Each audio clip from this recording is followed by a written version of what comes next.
and it's live.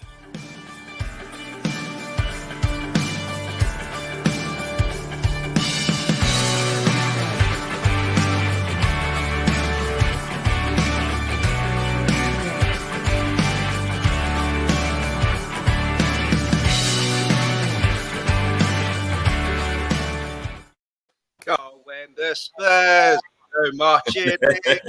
Welcome to Let's Talk Tottenham, that North London derby, 3-0, easy win, made a lot easier by some stupid decisions by Arsenal, which we'll get to, but a massive win, must win, won it fairly comfortably. Top four is back on. Here with Brian and Brad. How you doing, Brian? Good morning. Good morning. It was a beautiful day. I'm going to see how many beautiful song titles I can get in today. It's just a wonderful time to be alive. The Scotland Yard was absolutely rocking, just like the Tottenham Hotspur Stadium. When this happens, it's just wonderful. And the manner of it is just wonderful. Yeah. And Brad, how you doing, buddy? Well, you know what? It's a little bit cloudy outside at the moment, but oh, what a beautiful morning. There we go. Great to have you guys on, as usual. Hopefully Steve will be coming on from an Arsenal perspective, hopefully. But let's crack on. Oh, first things first. Please hit the like. Please hit the subscribe if you're watching, and thanks for watching. And please add comments in, get involved in the show. All helps, and yeah, really appreciate it. But I've messed this slide up, so Fantastic. 2 seconds. Doesn't matter, Chris. Yeah, nothing Right. matters. So, Don't put it up wrong. It originally said bigger win for Arsenal, worse loss for Arsenal. But is that, Brian, is it a bigger win for Spurs or worse loss for Arsenal? Because we're obviously hoping now that that's put pressure on Arsenal, and then we can follow it up, which we'll talk about with a win over Burnley, and then we're in fourth.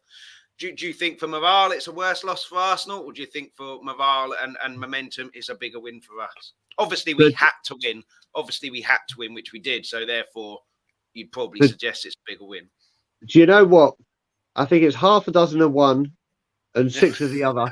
And the reason I say that is, for once, we've got into a game knowing, not just any game, a North London derby, with a bit of added spice because of what they did in January, knowing that we had to win. So if you want serious ramifications and serious pressure going into that game, well, those boys had it going into that game. Knowing that St Tottenham's Day could be happening at our ground, that's pressure. That is a huge amount of pressure. And for once, they didn't bottle it. We can seriously say we didn't bottle it. But on the other hand, do you know what? I was talking to people. I was like, do you know what?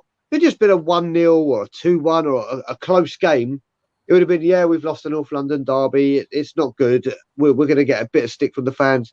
But the manner that they lost, psychologically, could be absolutely ginormous.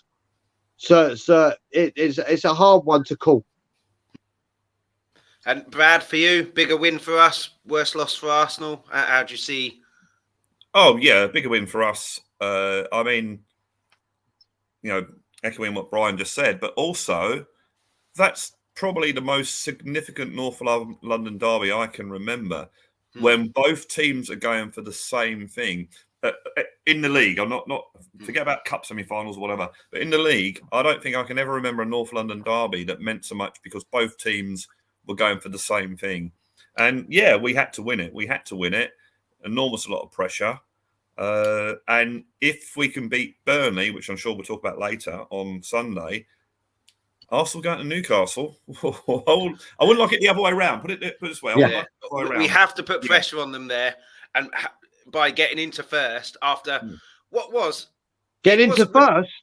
That's some dream. We don't count Liverpool and Man City because they're so far away. And Chelsea, but what I will say, just first place in the top 4 race, Brian, is what I meant. They're first place in the top 4 race. Okay, yeah.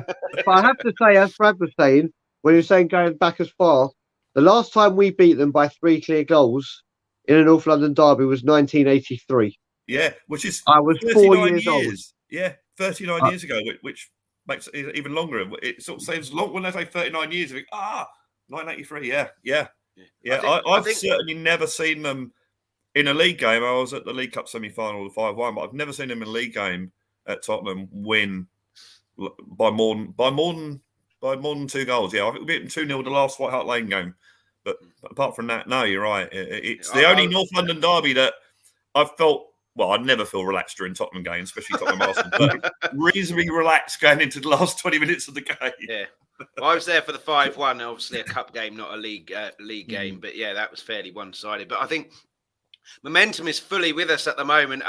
We've been here before this season and it's come crashing down. But, it was a good result at Anfield. On any other circumstance, you'd be delighted with a 1-1 at Anfield. But I'm more angry. I was more angry with what Højbjerg did with the header at the end than the goal that we conceded. But it was still a good result. We haven't got battered like a lot of Spurs fans and neutrals and Arsenal fans, I'm sure, thought we would. And we matched Liverpool, completely 2 different styles. But, I just want to get onto one performance before we move on as well. And I was in the pub almost in tears looking for chairs or tables to put on the pitch in place of Sanchez. But he actually played quite well. He had a bit of a ropey moment in the first couple of minutes when Arsenal started better and on our right side. It's obviously helped with the sending off, which we'll come to later. But I thought he put in quite a good performance. Like you say, Brian, massive pressure game, have to win. You probably know if you're Sanchez and Emerson as well, teams are probably going to target my side and me because I'm lacking confidence, make mistakes or whatever. And then when he made the mistake, he almost got caught. He did get caught by someone with a loose touch. But after that, he was fairly good, I thought. And fair play to the guy. I'm not his biggest fan. Romero, if he's 70% fit, I'd have a 75% Romero in rather than 100% Sanchez. But he played quite well, I thought. And he also helped set up the 3rd goal. It was only a roll ball into Kane. But simple stuff. What did you make of his performance? So Brad will know from what always been on We Are Tottenham TV. I've been on that channel and I've praised and given Sanchez a lot more praise than a lot of people because I still believe there is a player in there. But when he plays consistently is when he starts to fuck up. Seriously, if you look at it, when he comes in and it's a one-off match, he can put for the first couple of games he comes in, he's tip-top. And then it starts to go wonky. And then obviously, as everyone heard the rumours going around, I was on the Irish Hotspur I was on We Are Tottenham TV on the pump-up when it got announced that he's in for Romero, and my heart sank. I was like, oh, I was trying to phone my dad who was at the game saying, put a kit on, you're on. I was like, I was like, oh no. I was like, oh no. But he listen, he did have that dodgy pass. I mean, Hugo Lloris is passing from the back and that it's the most frustrating thing in the world. But you talk about a defender that put in a good performance. I said for my man of the match, not Sanchez, and this guy deserves a hell of a lot of credit, was Ben Davies. He was unbelievable against Liverpool as well, it has to be said. Absolutely superb against Liverpool. He was putting his body on the line like Michael Dawson used to. Ben Davies, who is one guy that comes in for a lot of criticism. A lot. And as I always say, if you're man enough to dish it out, you got to be man enough to praise him if it happens, or woman enough, obviously. Ben Davies was sensational yesterday. Absolutely tip top. And you got to remember, he got a yellow card early. Yeah, that worried me. So he had to play a bit reserved. Yeah. He was sensational. Congratulations to him because he was absolutely immense. Yeah. And while we were on the defenders, Dyer, I thought he was quite good. Any ball in the box, headed out. Obviously, it's all made easier by the sending off, and Arsenal can't then go gung-ho at us. But, yeah, I'll come to you, Brad. The 3 defenders. Well, you know what? Before the game, my only worry was that because of the atmosphere and the intensity of the game, that one of our players in the first 10, 15 minutes would do something silly and get sent off. And obviously the one player that you probably, even though he's such a great player, is Romero. The sort of player that, he's had a good run where he hasn't been booked, but that's the sort of thing you're worried about. Ironically, it happened the other way. I thought Tottenham, and I call for this I call for controlled aggression. And Tottenham showed that to perfection yesterday. They really did. Whereas Arsenal just lost it. And the sending off, you can argue, we shouldn't have got the first yellow card. Doesn't matter. If you got a yellow card like Ben Davies, then you stay clear of any possible problems. And Holding didn't. Our defence, I think what Conte's done with Dyer and Davis has been immense. We still probably need to get an upgrade if we want to go to that next level. But I think they've been playing so well. And our defence, I'm always nervous about our defence. I guess as a Tottenham fan, you always are. But they've conceded 5 goals in 8 games. I know it's 5 goals in 9 games. And I think only 2 more teams, which is Man City and Liverpool, has conceded more goals this season. I could be wrong on that. But it's some sort of stat like that. So, what he's done with that defence is absolutely brilliant. And, of course, you got Holberg in front of them, and Bentancur and that sort of gives it that solidity. But, I've always, to be fair, I've never hated Ben Davies. I've always thought he's a decent player. Again, he's a 6 out of 10, 7 out of 10 player. You're not going to get until the last couple of games, you're not going to get the 9 out of 10, 10s out of 10s, which you world-class players get. But he's a good, serviceable defender. Who can play across that back 4 and on the left side. Sanchez again, I'll have to be interested to see his performances, Brian, over a load of games and see the ratings and that. But he always seems to do a reasonable job when he comes in there. I think it's a bit of a confidence thing with him. I think he needs to take on board where he should be and shouldn't be at the time. He always, and even during his good season, he had a problem when the ball would bounce in front of him and go over and that sort of thing. Yep. But there is definitely a decent player there. And I must admit, I thought, Romero's out. But at the same time, looking at it really laterally, it could have been a blessing in disguise that we didn't have that possible sending off in the first 10 minutes. So, who knows? Who knows? We should never know. But our defence, I mean, you don't normally say we've got a really good defence, but those 3 have been playing so well, definitely. Yeah, I thought Arsenal obviously targeted our right side, and first couple of minutes they looked like they were the ones who really wanted it, and then they got past Martinelli, got past Emerson time and time again. I think the idea was for him to drive him, show him into traffic, because normally Romero's right there where Sanchez isn't quite as on his toes, but it obviously was fine. One player I do want to mention before we kind of move on to the actual game, Brian, and I'll come to you because I know you like him. I thought Højbjerg was immense yesterday. I thought you could see, I think, that Højbjerg was in this. I love these type of games. I love these type of games where it's a derby. I can go in hard. I get away with a little bit more. And like Brad said, controlled aggression. I thought he was absolutely everywhere. Bentancur was good as well, but I thought Højbjerg was absolutely superb. And Kane looked like he was really enjoying himself and really wanted to be there. But Højbjerg, he gets a lot of criticism. There are better midfielders out there, obviously. But in terms of desire and everything like that, I thought he was 11 out of 10 yesterday. Absolutely superb he was. So first of all, you just mentioned Kane. So I just want to mention that man broke another 2 records yesterday. First of all, we'll come on to him in a bit. Okay, I'll deal with that in a minute then. Listen, Højbjerg is my favourite Spurs player. It's been it from, and like I said, it's not for his technical ability. It's his attitude. It's his determination. It's his commitment to the cause. He will run through a brick wall. Last season, he was absolutely incredible and was just it was kind of like, do you remember when we signed Palacios? We so needed that type of player. He came in, you saw what he did. Yeah. That's what Højbjerg did last season, but he trailed off near the end because he's just played. Game, didn't he? Yeah. And recently, this season, he's come in for a lot of criticism, a lot of. It's kind of become like Marmite with Spurs fans. There's no, he's all right. You either love him or you hate him. But when it really matters, and you really need someone with a bit of drive and determination, boy, does that boy stand up for you. Boy, does he epitomises. Like I said, do you know how many times I've gone back and watched, and everyone go back and watch it, his first interview when he signed for Spurs. And he just, when they have it and they're signing the contract, they have a little talk. And you could just hear in the way he talks, like, I will sacrifice myself for the team. I don't care if I piss people off. Or he didn't say piss off, but he meant that. And he's kind of like, that's what I'm here to do.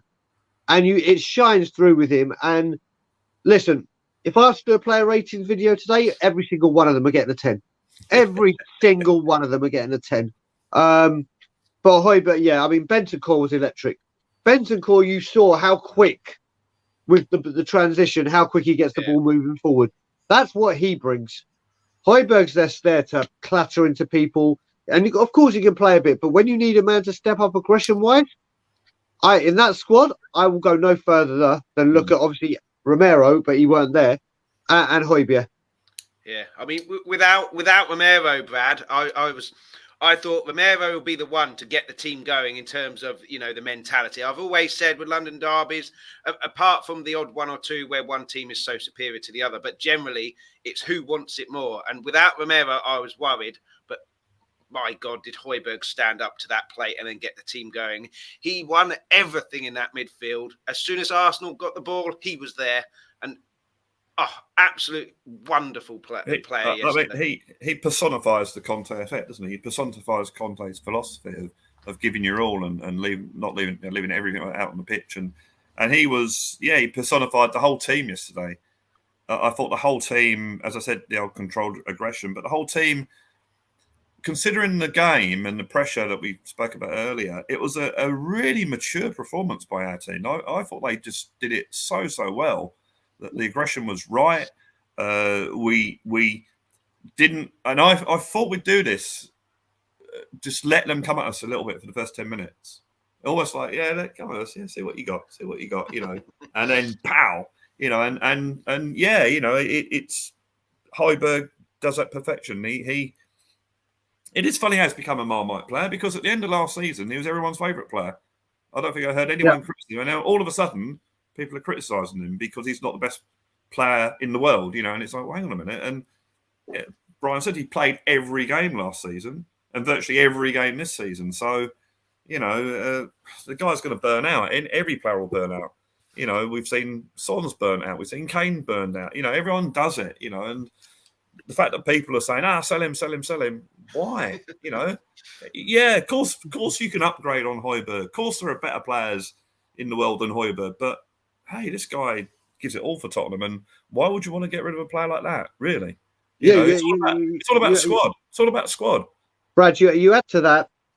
I reckon if we did a survey of 100,000 Spurs fans, and we said, okay, what player can you guarantee will be fit for this game? I think 99.9% people would say Pierre-Emile Højbjerg. That guy doesn't get it. I swear to God, if anyone's seen the movie Terminator 2, I swear to God, when Arnold Schwarzenegger goes like that to show the person that he's a Terminator and he rips off his skin and you see metal, that is Pierre-Emile Højbjerg. We had that massive gash on his leg, didn't he, after the Everton game, and still wanted to play. Has he ever? I mean, he's come off before, but has he ever missed a game for injury? I don't think he has. No, not in the Premier League. Yeah. That's incredible. It's incredible. But this guy, I mean, well, you'd like to have him as one of your mates in a bar, wouldn't you? Really, Yeah. I thought he was superb yesterday. Really got the team going. And Graham in the chat, how you doing, Graham? Big up, my man. Please get your comments in. Please hit the like. Please hit the subscribe. Right then, let's get to the game. First off, Holding versus Son, a winner to the man on the right. I thought Son played him like a fiddle the entire game. I thought as soon as Son got an inkling that he's got a bit of aggression there and he may be a bit over the top, get the ball, roll it to me on the floor. I'll hold it up. I won't go anywhere. I'll wait for the challenge to come in. He's had a wrestling suplex. So Holding's now the WWE champion. He got a kick in the back as well. So he should have had 2 bookings before he even got one. And the booking that he got was a silly drag back. But again, Son, get the ball, not do anything. Oh, no, I've gone. And then the red card, I'm surprised it was a yellow card. It should have been a straight red. The Arsenal player going like that, it's like, yes, that's what you knocked him out with. And I thought Son played him like an absolute fiddle, Brian.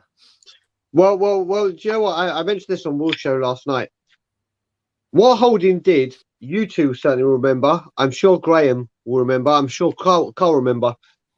When we went to the filth years and years ago, when Adebayor got sent off, first half when we lost 5-2. He went into that game, and obviously it was his first return to Arsenal as a Spurs player, and obviously he knew he was getting. And he rose to the bait. He rose to the bait and made a stupid tackle. Listen, I understand managers saying to a team, keep an eye on Heung-min Son. I get that. He is world class. You need to do that. But that first one, he's very, very lucky he didn't go to VAR. Because the ball's nowhere near him and you've taken a couple of kicks. It was like, okay, all right, you got away with it, blah, blah, blah. You're going to get booed, whatever. Then he decided, like you said, to try and suplex Heung-min Son, or Heung-min Son suplexed him, whatever you want to say. I can't remember.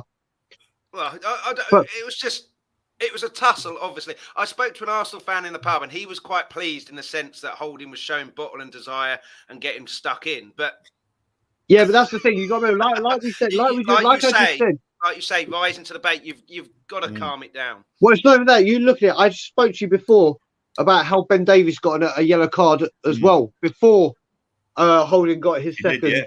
And the rest of the game, disciplined, did what he had to do. But I tell you what, honestly, I am shocked, and I really do mean this, that the second yellow card was not a straight red.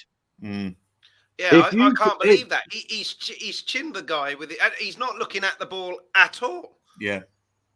And Son doesn't even know he's there. Son turns to go for the ball. So it's not like I'm going to bounce off him, which Son wouldn't do anyway, but he turns like that. Because I think they asked him about the card after the match, and Son said, well, the first I knew about it was when he hit me. You know, so you know. But yeah. But I have to say as I said earlier, I was watching Gary Neville, who obviously knows a lot more about football than I do. And he was saying that when you're a defender, somebody's got Son's pace, you don't want to be right on top of him because you know he's going to go and beat you. But the problem is with Son is you can't step back because he's one of these players that can turn and go, or he's got the ball in front of you and he can just gather pace and go past you. So how do you defend against him? It's one of those really difficult players. There's no one way of defending. So, so that was really advantageous for us, obviously. But Son's a master, and he's a I won't say underrated player, but the fact that you never hear any transfer rumours about him, do you? You never hear, Stones, I want to buy Son, and it's Carl reckons you know more than Neville, so you've got one fan on here, one non-fan. But Thank you, Carl. Thank you, Carl. Cheers, Carl, and hi to Rez as well. Large ascensions. My brother. Let me just give Rez a big hug. How you doing, Rez? And I have to say, Carl, I'm booking my ticket to come back home today, so you best be able to meet between June the 3rd and around the 28th, because I need to meet Carl Simpson. I really do. Yeah, cheers for your comments, Carl, Rez, Graham as well. Keep them coming in. But yeah, sorry, Brad. I can't believe that Son, no one's come in for Son. I'm glad, don't get me wrong, but it's one of those players. And he's now, I don't know if you guys know, he's now nominated for the Premier League team Player of the Year, rather than Kane, interestingly. And it's not because it's only one player per team, because Man City have got two in there. 28. Yeah. I think someone at the pub said that Son's obviously second in the goal scoring charts.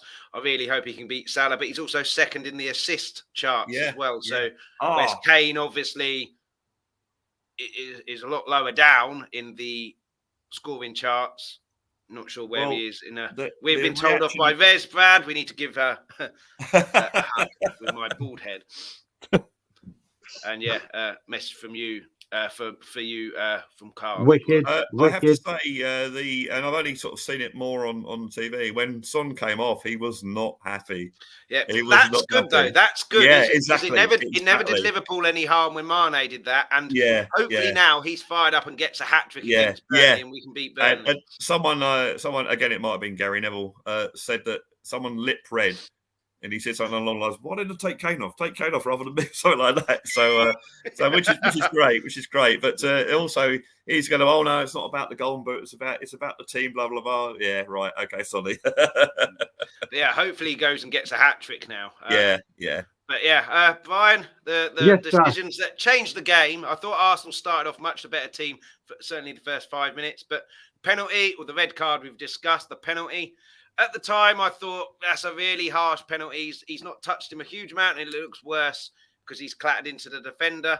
And if they're giving that, it's going to be a penalty for every free kick that goes into the box. But looking at it and then speaking to you guys backstage, it was silly. It was silly. You're asking for trouble. Thoughts on the penalty? It changed the game, and Kane is never going to miss that. So do you know what? I have to say that I want to give the referee a lot of credit, a hell of a lot of credit for that decision, because he was so outright with his decision. Now, obviously, if it was wrong, VAR would have said, "Go have a look." But rather than having to not blow and then saying VAR and the game goes on and go check this out, to make that spot, and I have to say he was in the right place at the right time as well. If you look at, and I know, yes, we won 3-0 to North London Derby, but that ref was he managed that game very, very well yesterday. I thought so as well. He really did. 3 yellow cards before the first one to Davies. As soon as you give a yellow card with that passion, you've got to start. Exactly. Yeah, I think he was. I mean, Arsenal fans, especially, and Ty, I want explanations. I'll give you an explanation, brother. You got battered. You got battered. Listen, I got a lot of time for Ty. I spoke to Ben and Simeon. Apparently, he's a dynamite guy off camera. He's a dynamite guy. He spends so long. I watched his interview. I don't know if anyone's watched his interview. He still does Black Lives Matter and the NHS, but he started talking about postmen and big up the postmen and the bus drivers. And I was like, all right, yeah, they do a great job, but if we go through every single job spec, it'll be the return leg by the time you get done, mate. But getting back to the decision, fair play to the ref for doing it. Listen, what the game was so spicy and so fired up, and I thought when it immediately got called, I was like, what's he blowing up for? We didn't foul anyone. Yeah. Then he pointed to the spot. I was like, and Cody Mack even said we're going to get a soft penalty today, and it happened instantly, or not instantly, within 20 minutes. But when you watch the replay, and I know Brad Matthews is going to dip into his Gary Neville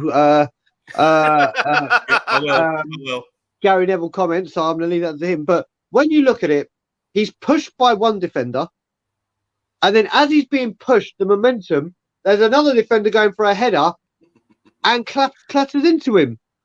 And it's like, that was holding the second one. Oh, shocking.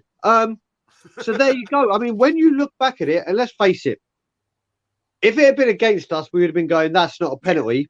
Yeah. But then when you see it, you'd have been like, yeah, okay. Yeah. But as soon as the referee, I don't care if a player tripped over their own shoelace, it's a penalty. Penalty to Tottenham.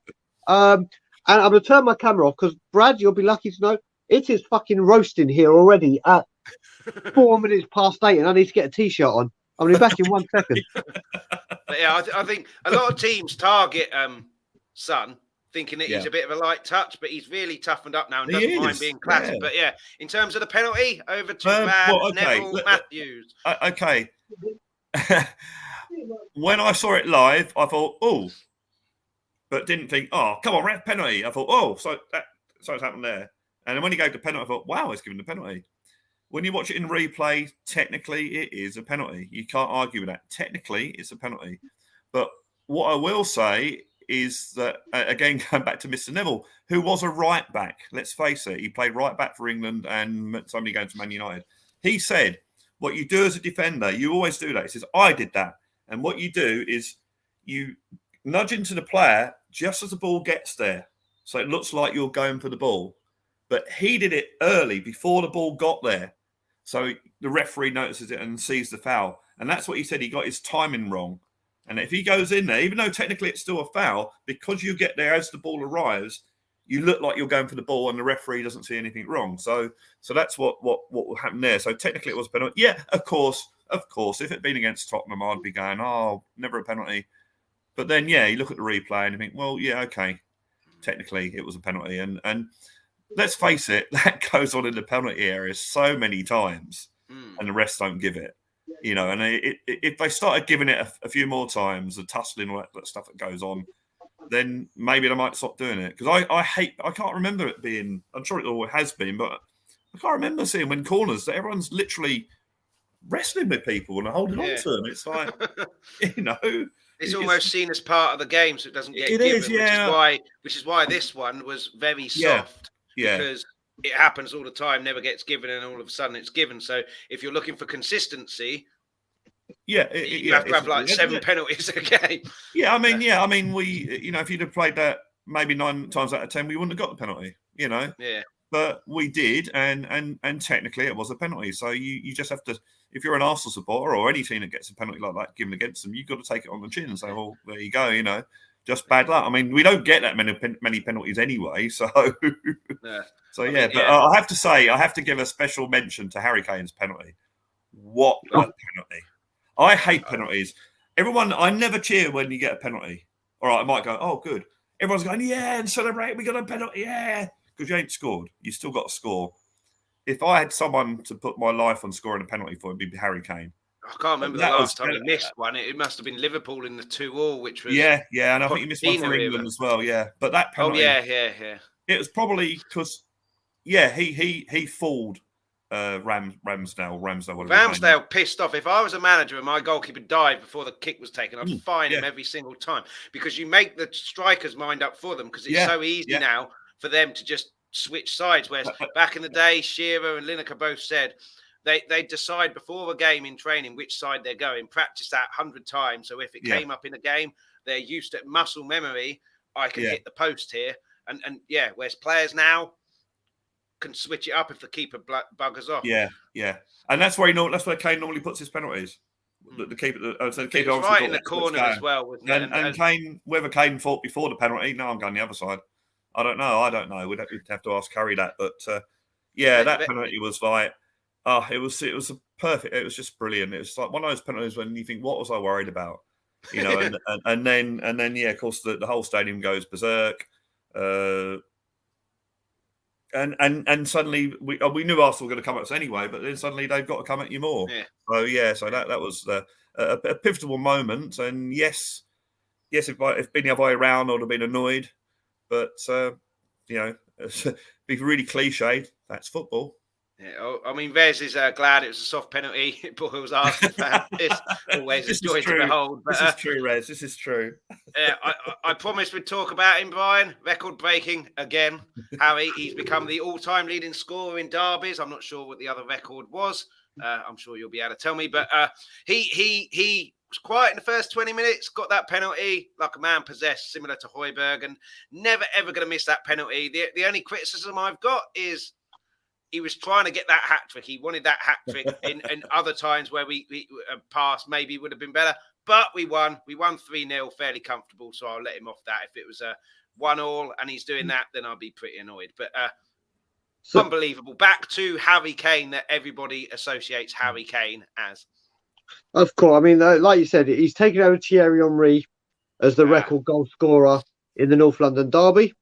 He is the top one of that. And now, obviously, you have Drogba against Arsenal. You have Shearer against Leeds. And you have these other... He is now, in Premier League history, the guy to have scored the most goals against Arsenal. Wow. So that's not just in Spurs Arsenal games. That's Arsenal Premier League history. Wow. No one has hit the back of the net more times than our number 10. This man is a walking... Mate, they're going to have to make a Guinness Book of Records separately just for Kane, the Kane edition, because this guy breaks records like they're going out of fashion. Listen, he's been off the boil the last few games, and everyone said, "Oh, Augusta, and all this nonsense." You cannot take away. I mean, I can say obviously, Brad was able to see Jimmy Greaves.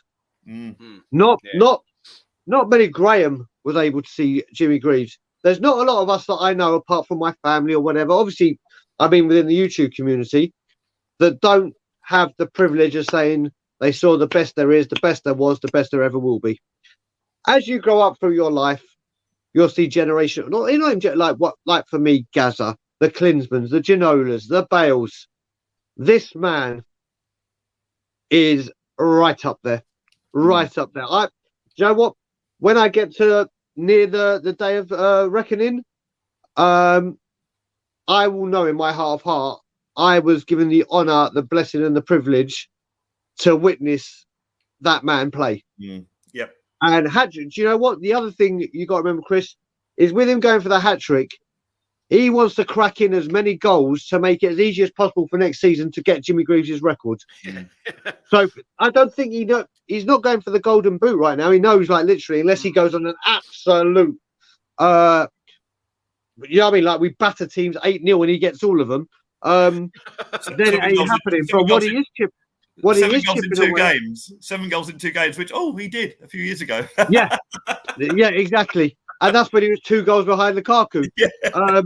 But yeah, this guy just sees that Jimmy Greaves record, and it's. I think he's down to now. I think it's like I think it's 20. Like that. No, I think it's less than that. I think it's less than that. Well, I think unless injuries play a part, he'll get that next season, I would think.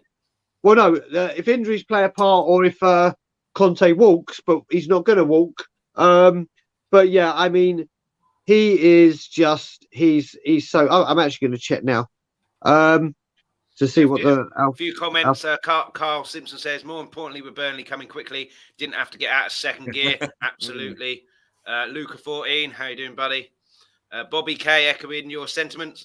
Big K and Little K can say they saw a legend play and grow in a Spurs kit. Yep. And yeah, I mean, yeah. Listen, I was lucky enough to see Jimmy Greaves play. I was very young, but he was my favourite player when I first started following Tottenham. Obviously, different era, Brad. But yeah, different era. But I don't think is it too difficult to say, or too impossible to say who was better? Well, different eras. It's like who's better, Maradona or Messi? I'm going to sound like a crotchety old man now, which I probably am. Jimmy Greaves scored his goals on mud pitches with a ball that probably weighed 100 weight against defenders trying to break your legs. Okay, so let's get that in perspective. And I don't think you're a crotchety old man. Yeah, if you allowed me to say that by saying that's what you'd be called. If you watch Greavesy, the documentary, that'll show you. I don't think the younger people today, and hey, you guys are probably among them, realise what a great player he was. He was literally the Lionel Messi of his day. Not similar players, but the way he used to weave in and out and score goals and that. And for Harry Kane to be on the verge of breaking his goal scoring record is unbelievable, absolutely unbelievable. And what Brian says about when I meet my maker. When I meet my maker, although I'm an atheist, so I don't believe I will, but that's beside the point. I too can say that I've seen Harry Kane play and Jimmy Greaves for that matter. If I had to pick my best ever Spurs 11 and I was allowed two front players, it would be Kane and Greaves. I wouldn't even have to think about it. And I think Harry Kane, this guy is the ultimate professional. Apart from a couple of months earlier in the season when he was in a bit of a slump, but he's completely turned that round and now back to the Kane that we expect. He did it the hard way. He went through all loan periods and that, and kept going. I don't think you could say he's got natural ability, which I think Greaves had, but he's learned at his game. And my word, what a player! What a player, and what a team player as well. Harry Kane is. This guy. I mean, I'm so glad he never went to Man City, and it looks like he's going to end his career here. And if he beats his Jimmy Greaves' record, it's so sad. It's so sad that Greaves isn't alive to see it happen. Because I'm sure Jimmy Greaves will be the first person to congratulate him. Like Bobby Charlton with Rooney. Yeah, exactly. I'm sorry to say, Brad, that your comment about you'll be called an old man, you've been getting comments in like Bobby K. Tell us how you felt when you were there to see the team formed in 1882. Well, Bobby gaslights in those days. Gaslights, it's. But I mean, I share my season ticket. I'll be gutted if he breaks the record at home and it's not one of the games I go to. But that's going to be a lottery because you don't know when it's going to be there. But in terms of next game, let's hope it's on a winning game that he breaks it as well. Yeah. There you go, Brian. Comment. It's Danny Kiriakou. It's Danny Kiriakou. My brother. Danny, how you doing, buddy? Brian, Burnley next for Spurs and Newcastle away for Arsenal. And Newcastle away have lost a defender because Holding's going to be suspended. Gabriel went off injured. Yep. Not sure how long that's for. It could be just, a stub toe or something like that, or something that's out for a day, or it could hamstring, be I think. the season. If it's hamstring, he's out for a little while. I think this will be the game that they drop points. I'm not sure now. I think Leeds are going down. I think Burnley and Everton are going to be safe. Newcastle, we needed to win this, obviously, for that one. The pressure is then on them. If we can beat Burnley, we're top by 2 points, I think. Yep. They have to get something against... They have to win against Newcastle without 2 defenders. I mean, how do you see those, specifically the Newcastle game going? We'll talk about Burnley in more detail. But how do you see the Newcastle game for Arsenal going? And, yeah, how do you see them responding to what happened? I said it before this game. I've been saying it for a few weeks. Arsenal will drop points at Newcastle. I have been to St James's Park on many a time. I love the city of Newcastle. I love it. And you know what? Obviously, when we went there and got battered 5-1 when we were going for Champions League, and ended up third in a 2-horse race. What's up, Celery Agent, my man? Yeah, this is, and you got to remember, going to Newcastle for the last 10, 11 years, it's been doom and gloom. Doom and gloom with their fans, protesting away, just thinking, oh, God, who are we losing this summer and what cheap players or no players are we getting in? Newcastle will be absolutely rocking on Monday night. And last home game of the season, an evening game at St James's Park. They've got no worries of relegation. And for once, they're going into this summer thinking, who the hell are we going to get? But not like previous ones, like, who the hell are we going to get? It's like, Rob, we're sitting at the captain's table here. We're dining with the big boys. They are going to be rocking, and they don't have a good record at Newcastle. I've said it all along. Even before this suspension, even before these injuries, they are dropping points at Newcastle. Without a doubt. Yeah, and before I come on to you, Brad, Luca 14, we'll get to this a bit later. No Romero for the rest of the season, but against Burnley, Sanchez could be better for us, but we'll get to that a bit later on. But Brad, for Newcastle, I mean, we obviously have to win. If we don't win, it obviously makes Arsenal's life a lot easier because they can lose there. Well, if we lose, that they can, essentially lose there, and then as long as they win their last game, they're top. But our goal difference now, something I forgot to mention as well, because of yesterday, it's a 6-goal swing because of that result. So goal difference now, we've essentially got an extra point unless we lose heavily and they batter a couple of teams. So if we get a draw, we're top. And if they lose, we're top. Ahead of them. Sorry, Brian. Yeah. I'm liking the sound of the top. I'm liking the sound of the top now. I've come to terms with it. Do you think how Arsenal play that game will have any effect based on what we do against Burnley? Or do you think they're dropping points regardless because it's Newcastle's last home game? It could work both ways because if we don't get a result against Burnley, for instance, and if we were to lose at home to Burnley, then Arsenal just need to win to get top 4 at Newcastle. So that puts added pressure on you. Oh, we win this. By the same token, if Tottenham win on Sunday, then we're 2 points above them, and then suddenly, they've got to win. They can't afford a draw. Essentially, though, 3 points above them if it comes down to level points because of that goal difference. Yeah, but I think it takes a bit of a combination to have it to go on goal difference. Yeah. At the moment, if we win our last 2 games, goal difference doesn't come into it. Just Arsenal have to win their last 2. That's how it is. And if they win both of their games and we win both of our games, well, then fair play. Fair play. They've handled the pressure. Yeah, exactly. Frankly, they deserve it. I don't like looking at individual games during the season, but that last-minute goal we conceded against Brighton could prove costly because if that doesn't go in, we're actually level. We're actually on top of Arsenal on goal difference, and we only have to win our last 2, and it's in our hands. But now it doesn't matter what we do if we win our last 2. It depends on what Arsenal do. But Newcastle. I think Everton will be safe by the time they play Arsenal. Leeds, for me, when they went down and players sent off against Arsenal, I thought, you're down. They're down. They're gone. And I think they are now. I mean, the Chelsea result and the other sending off, that sort of more or less proves that. So I think Everton will be safe when the last game comes in. So ideally, we want Arsenal to drop the point or the points at Newcastle. And yeah, I would like to go there on a Monday night with 50,000 Geordies streaming and Tottenham 2 points above me, knowing that we have to win, because Arsenal must be thinking that Tottenham are going to win their last 2 games. That's how they're thinking. We can't because we're 1 point behind them. But Arsenal, being a point ahead of us, must presume that we're going to win our last 2 games. So they know that they need to get results.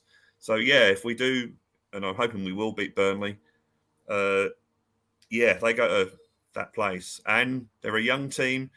Last night, they didn't handle the pressure that well. I didn't think Arteta did either. I thought, certainly after the sending off, he was just kind of looking around. Whereas if that's Conte, he's at his bench talking to his coaches. What am I doing here? What am I doing? He looked like a real deer in headlights. Pochettino did it at certain points when he was there.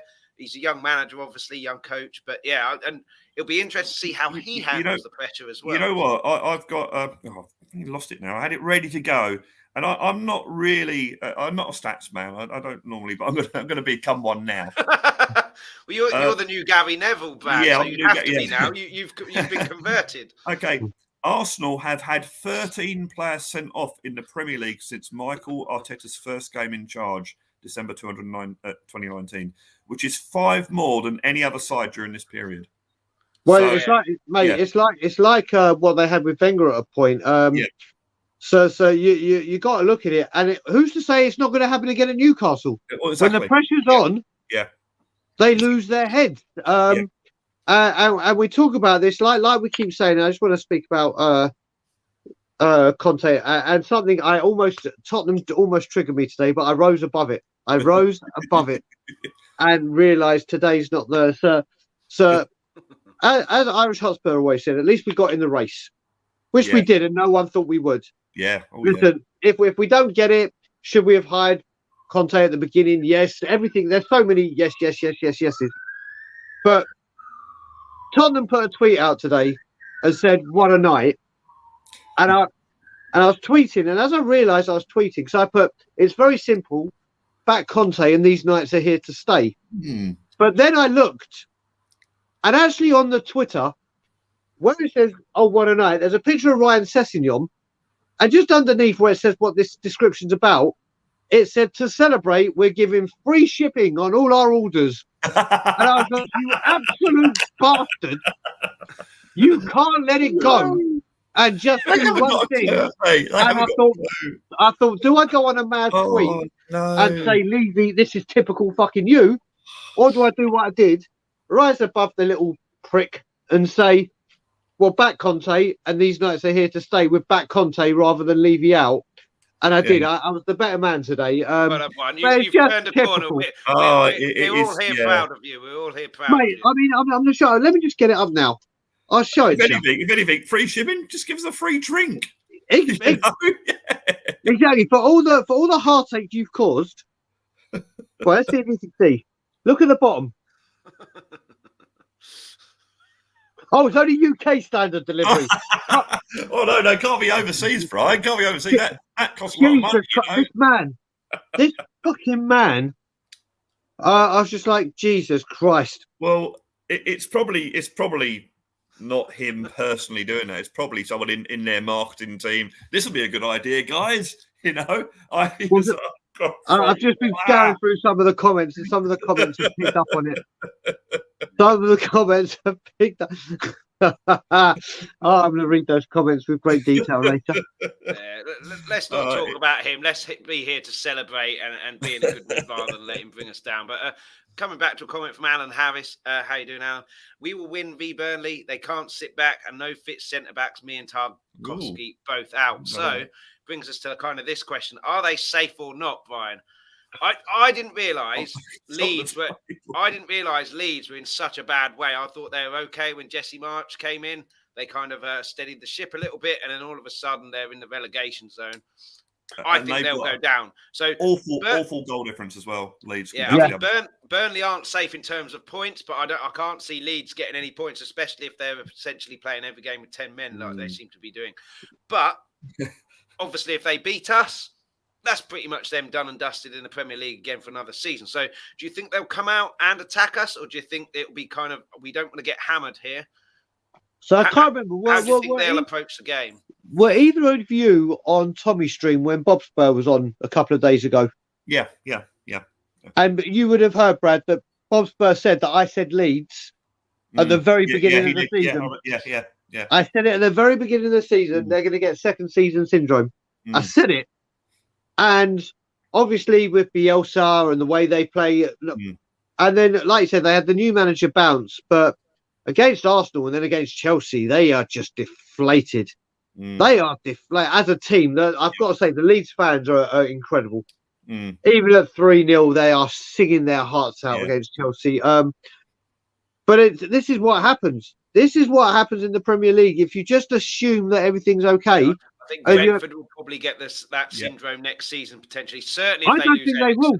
I don't think they will. They've shown it, mate. If you can lure people like Christian Eriksen and have that, and then what I will say, and I've said it on many streams, if you actually, Sky Sports last season did a huge thing about Brentford and about the owners and what they've done as an ownership within 10 years, taking them from League Two, building that stadium, what they've done for the community, what they did for the people, the victims of Grenfell after that tragedy. They're just a class act, and they love the club, and they have the money. And I don't think Brentford are going. I think Brentford will be like a Fulham or a Bournemouth that will stay up there for quite a while. But Burnley, I mean, obviously they got rid of Sean Dyche, and we all thought, I thought that was curtains for them. He's done a brilliant job. The guy who's come in, it has to be said. Michael Jackson. I mean, you can't write this shit. You can't write this shit. Michael Jackson's. But yeah, no, they've done a Burnley. Like you said, I think Leeds are done. I think. Yeah, I can't see them getting any points. Yeah, I just can't see it. I can't see it. So I think the relegation is set in stone. I would honestly go that far for me. I think Burnley can Brad said, as much as our goal difference could be a factor for us, Leeds' goal difference is a huge implication for them. Yeah. It's diabolical. Yeah. They need, I think it's like 16 or 17 goals behind. 18. Oh, there you go. I went far off. 19, actually, yeah. And Everton, Burnley have got a game in hand on them as well. Yeah. There you go. Yeah. Everton, by the way, Everton play at home to Brentford. Now, Brentford have played well this season, but you'd think Everton be confident, wouldn't you, being at home? They beat Chelsea at home. Burnley obviously have to come to us. And Leeds are at home to Brighton, so... no one wants to play Brighton at the moment. Jesus Christ. Exactly. So it could be, well, presuming that we beat Burnley on Sunday, Leeds could, with a victory over Brighton, go above Burnley. That's possible, but the way they've been playing, I can't see it. So I think Everton at home to Brentford, you expect at least a draw there, and they got the game in hand. So I think Everton will be safe. And it's Everton's home record, Brad, that's been keeping them up. It's their away record that's absolutely tragic. Exactly. So I think, I think you if you're a Leeds fan and you're playing Brighton at home, you think, well, we got to win this, So they've played Chelsea, which are a difficult team. They played Arsenal, which are a difficult team. Well, actually, Brighton are a difficult team as well. So, but yeah, you'd think that playing them. I have to say, though, if Leeds did win that, because then it means Burnley needs something when they come to us. They're more likely to attack us rather than sit back. Yeah, and then Everton might need something on the last day of the season and put in a shift against Arsenal. But like you've both said, with that goal difference and the way they're playing, and they've got two players out who got sent off in the last two games, I can't see Leeds getting anything. Just on an aside, near Brentford's ground is Gunnersbury Park, which I when I used to work at Sega, which is next door to Brentford's ground, I used to walk through Gunnersbury Park every morning on the way to work, so I know it really well. They've got a new sports centre there now that they've built in the last year. My ex-work colleague Jags was out there on the last week, and who should she bump into but Christian Eriksen? There you go. And also whatever the Franks, whatever his name is, the manager. He's a great Joe. I really got a lot of respect for that manager. I really do. Me too. Apparently, it was a cardiac risk. It's a both campaign to raise awareness on cardiac risk in the young, which is obviously a very good cause. Yeah. But yeah. So I'm a little bit jealous because she also went to the Brentford Spurs game as well. So yeah. Yeah, I mean, Truth 82, how you doing, buddy? Great result in the North London derby. Always more wary of Burnley. What I would say is away to Burnley is a game I never like in the season because they could be the bottom of the conference and they'll always give you a tough game. At home, I feel relatively comfortable against them, but they are playing for their lives potentially, and playing for their lives potentially. So possibly can't go at us because they can't afford to go with another 5-0 loss. But yeah, come to you first, Brad. This time, change it up. How will the game pan out, and what are your predictions? Burnley game, I'm talking about here. I think they'll sit back and try and get us on the counter attack with a corner, free kick, something like that. I'm fearing another Brighton goal. I'm fearing another Brighton game. Not the result, but I'm fearing another Brighton game where we really struggle at Brighton down, and then what happens then is the crowd gets restless, and that the players get, and that sort of happens. So the early goal, as in most games, is very, very important. The crowd have got to be. Now, I don't expect the crowd to be like they were last night, but they need to be really behind the team from the kickoff. I have never experienced an atmosphere last night where I sit in the lower tier of the West Stand, and we were standing up for a lot of the game. People would stand up, and I've never seen that in the West Stand for a long time. No. The whole crowd was singing last night, not just the South Stand. It sounded so loud on telly, probably apart from my dad. After this stream, I'm gonna watch the recording I made of the match and just to nice and watch and relax. If we can get something like that atmosphere against Burnley, and Conte said that we are worth a goal. He said we won 3-0, 2 by the players, 1 by the supporters. And yeah, if we can get something like that atmosphere going from minute 1, and we can get the early goal, even when I say early goal, first 20 minutes, half an hour, if we can be 1-0 up at half time at least, and then that takes a little bit of pressure off, and then we relax a bit more. And when, as everyone knows, when Tottenham relax and play their game, not a lot of teams can compete against us. And hopefully they'll show the same controlled aggression they showed last night, and the same calmness as well that they showed last night. They thought, and desire as well. Yeah, it was probably. I didn't see the game against Liverpool apart from match day highlights. I'd say last night was probably one of our more complete performances I've seen in all aspects of the game. If they can do that against Burnley, who haven't got the same attacking threats as Arsenal have, then yeah, we should win it. I'm hoping that we can get the goal. I'm hoping that we can get 2 up. I don't want to be at 1-0.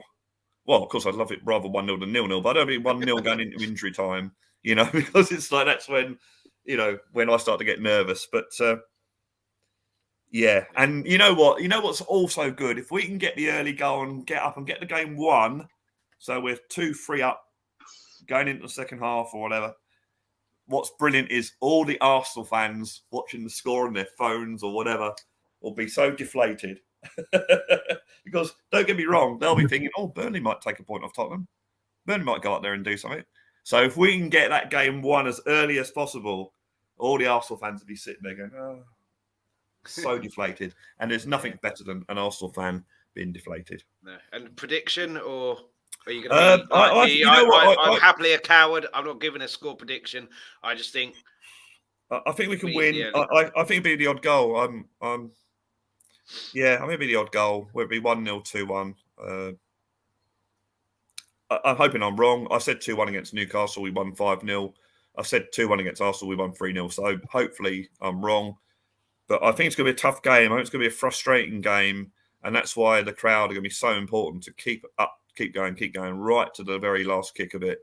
And last home game of the season. So no matter what the score is, I think we should give that team a massive round of applause and Conte and his staff when they do the little walk round at the end of it. Because to even have a chance of Champions League, I remember when we all walked out, and Brian, you were there, when we all walked out the stadium after Man United. Yeah, we were so deflated. And I remember we went for the curry, and it's like sod football. Let's just enjoy our night out. Yep. And we were so deflated. So to actually have a possibility of Champions League football next season is unbelievable. And I just hope, as we all do, that Conte gets the right backing, that he gets the players he wants. Now, we're not going to challenge for the title next season. Of course we're not.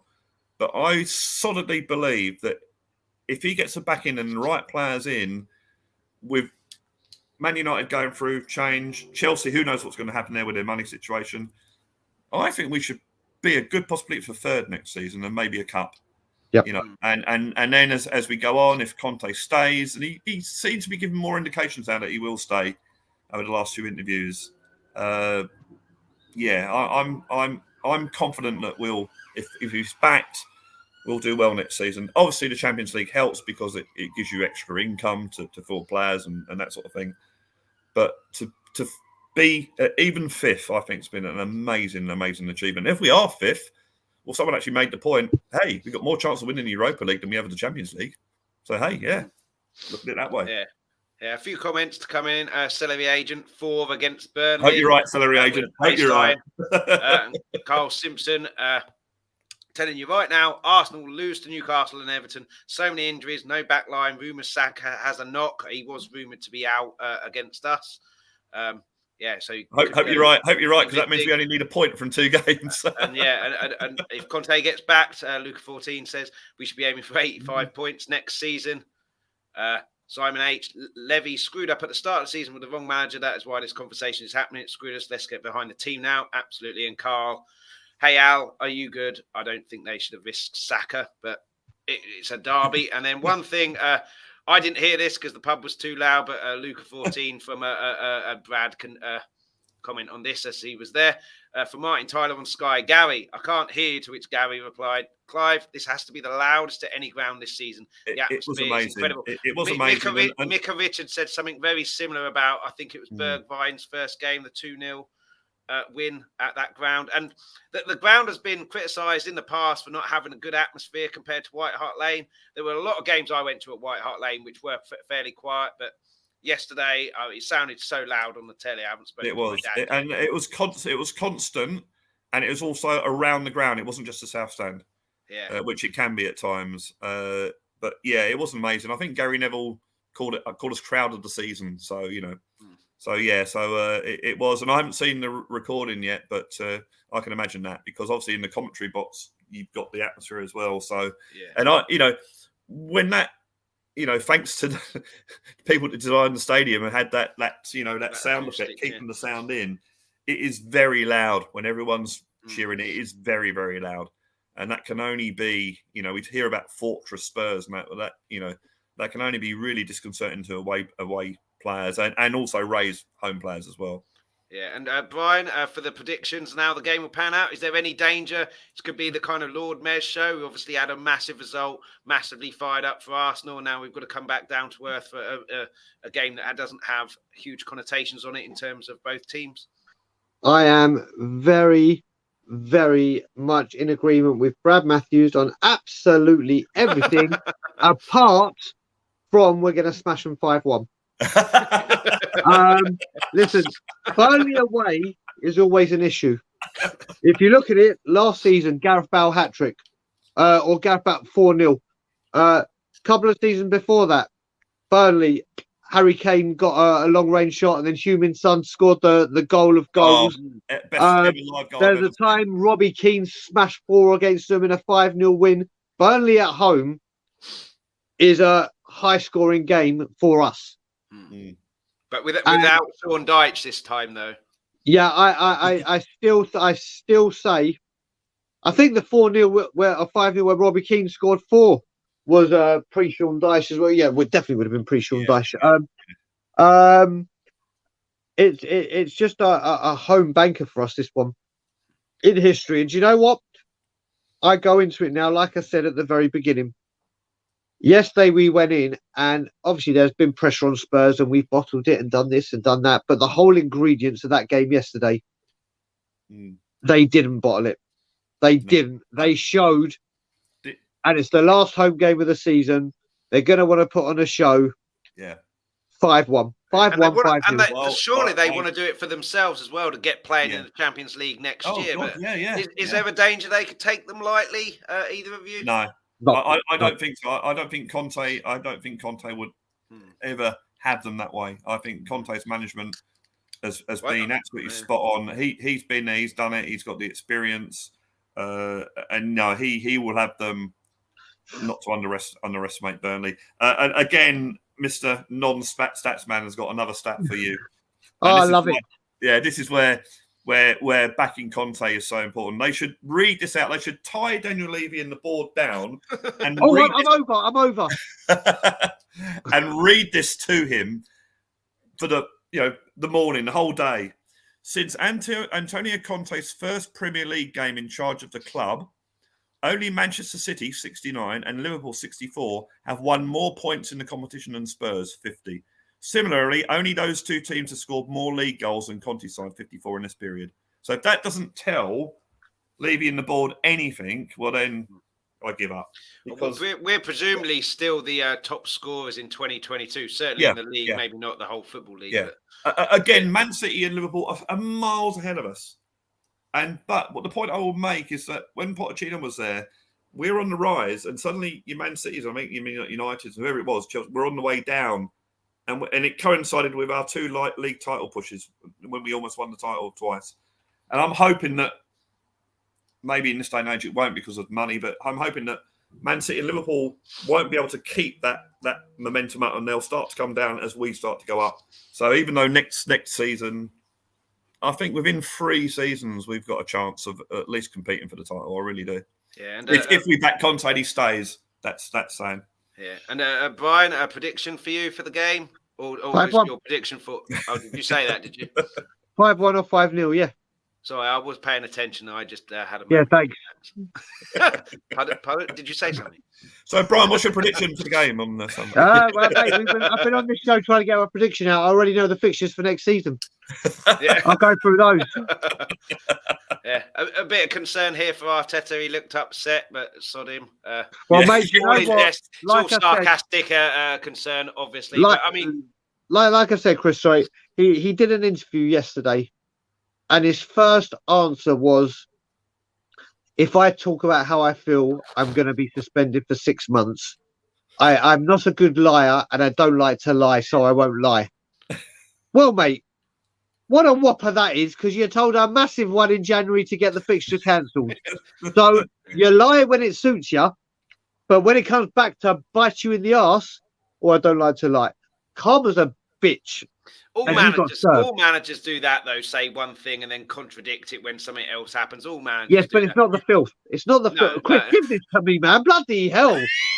I've got to be impartial on here. Well, you know what? You could argue that Arsenal lost that game last night when they got the game postponed in January. Yeah. I said that on the preview on Friday, on Monday on Tommy's show, Hotspur Hood, on this show.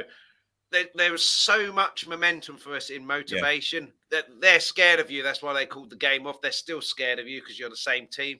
You know, you're at home, last home game. There was so much motivation. So I always believe that we'll win a game. I don't think I believe we'll win a game more than yesterday. Other than maybe, when we beat Chelsea 2-0 in 16-17 when Ali scored 2 headers, just because of the motivation there as well. But this motivation Conte, is so much more. Yeah. Well, you know what? We were without the game that got called off. We were without Son, Dyer, Romero, although Romero didn't play last night. And our midfield would have been Dele Alli, Harry Winks, and Nondombele, and I think Højbjerg played that game. But that's karma's wonderful, isn't it? So. Hey, Bob. Let me just read this one out. Big up to you, beautiful people. And Brad. Breaking news: Arsenal returned to Spurs Stadium today after forgetting their pants there last night. We had them down 46 minutes in and never returned them. How you doing, Bob? But yeah, I mean. Who writes this material? It's brilliant. Yeah. Absolutely massive result yesterday. We've pretty much reached the end here. Not much more to say, but obviously this is a huge win. it's all huge weekends and games when you're reaching the end of the season, when you've got stuff to play for. But yesterday was massive. Like we said earlier, I don't think there's been certainly in my lifetime, a bigger North London derby. I'm sure there has been in the past. But yeah, and a massive few days and weekend here.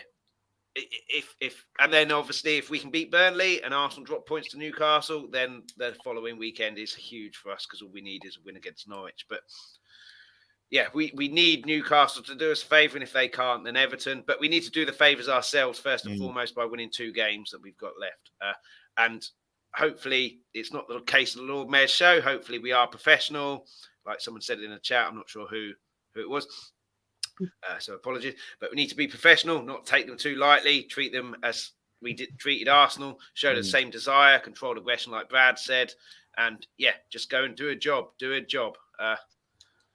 But it's Burnley at home, which like Brian said, normally we score a lot of goals there. We just need to make sure that stays the same, and then we'll be fine, and then hope, fingers crossed, Newcastle can do us a favour. Let's hope the atmosphere against Burnley is different to the atmosphere against Brighton, because the atmosphere against Brighton before the game and during the game was a carnival atmosphere.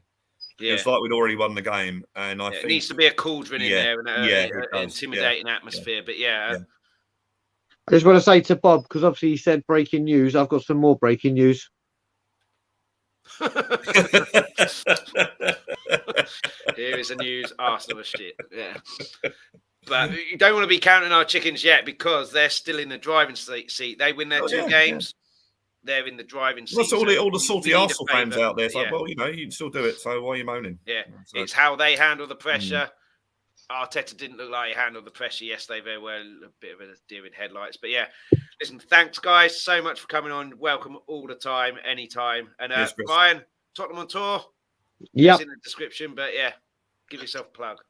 Yeah, I mean, they can hopefully. We might be doing a pop-up today. Not too sure, but we are putting together. There will be a vlog coming out mixed with Danny being at the game and with everyone, and then with me and Ireland being at the Scotland Yard with Bobby K, with Cody Mack, with and obviously Little K and Big K, and everyone watched the 3 Spurs boys with no spaces. Another great up and coming channel that needs to be watched. And yeah, there's a few more things coming from us. But yeah, Tottenham on tour, and today's a very, very good day, because not only is it the day after the day before, as my brother Bob Spur would say, but today I booked my ticket to return home for the wedding of the century of wedding of the century. No, my wedding is the wedding of the century. Wedding of the year.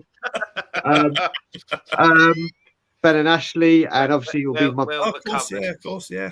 Well, they were there. Yeah, so they were there at the number 8 last night. Yeah, Ben was on form as usual. Oh, of course, they're going. They're live now. So once we get off here, I'm going straight over there to join the back of the queue to get on there and have my say. But yeah, Tottenham on tour is where they can find me. And in June, if Levy fucks up, people know exactly where they find me.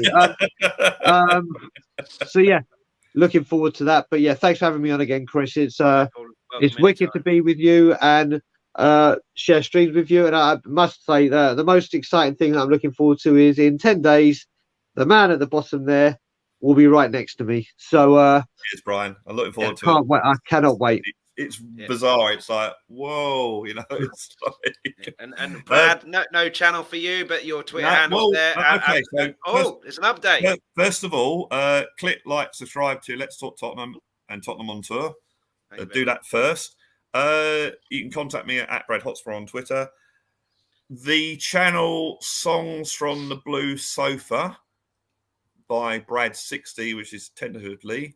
I've now got 7 songs that are ready to be uploaded, which I might even be getting you to help me edit them, Brian, when I come over, unless I do it next week. But yeah, it won't be me helping; it'll be the other Brian, because that's right.